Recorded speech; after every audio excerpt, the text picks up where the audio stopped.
Right, so the news has been a bit grim lately, hasn't it?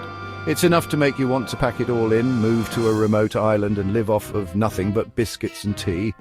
But before you start investing in a lifetime supply of hobnobs, have a listen to this. Because tonight, we're tackling the news with a healthy dose of humor and sarcasm, because sometimes laughing is the only way to get through the day. Now, I know what you're thinking. John, how can you possibly find anything funny about the state of the world right now? And you know what? You've got a point. It's a bit of a mess out there. But you know what they say, laughter is the best medicine. So sit back, grab a cuppa, and let's have a good chuckle at the expense of the world's problems, shall we? First up, let's talk about something that's been making headlines for far too long now. The war in Ukraine. Section 2. Keeping up with the Vlad A. Starmer Zelensky production. So our man Starmer's been on the blower to Zelensky again, like they're in some sort of long-distance bromance. Apparently they were discussing the war's impact on European security, which, let's be honest, is a bit like discussing the impact of a bull in a china shop. Pretty bloody obvious, isn't it? But hey, at least they're talking, right?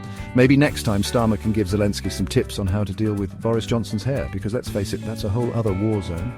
Speaking of the war zone, it seems Russia is still busy spreading disinformation about the West betraying Ukraine, which is a bit rich coming from the lot who invaded their neighbour on a whim. It's like your mate nicking a fiver off you and then accusing you of not being trustworthy.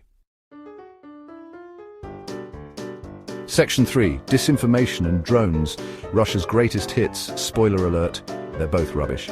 And if the disinformation wasn't enough to make you roll your eyes, they're also going all in on AI-powered drone detection systems. Now, I'm no tech whiz, but even I know that AI can barely tell the difference between a cat and a cucumber, so good luck to them trying to stop a drone with that technology. But you know what they say, desperate times call for desperate measures. And things are definitely looking a bit desperate for our friends in the East. I mean, they're resorting to dodging payments to their soldiers by claiming they deserted. Talk about adding insult to injury. Section 4, meanwhile, across the pond, Trump's back and he's brought chaos, like we needed more.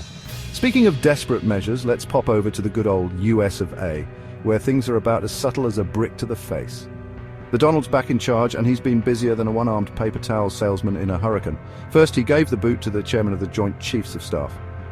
Then he decided to move 1,500 FBI staff out of DC because, you know, who needs the FBI anyway? And to top it all off, he's planning on using military bases to detain migrants. Look, I'm all for a bit of political shake-up, but this is getting ridiculous. It's enough to make you wonder if he's lost his mind or if he ever had one to begin with.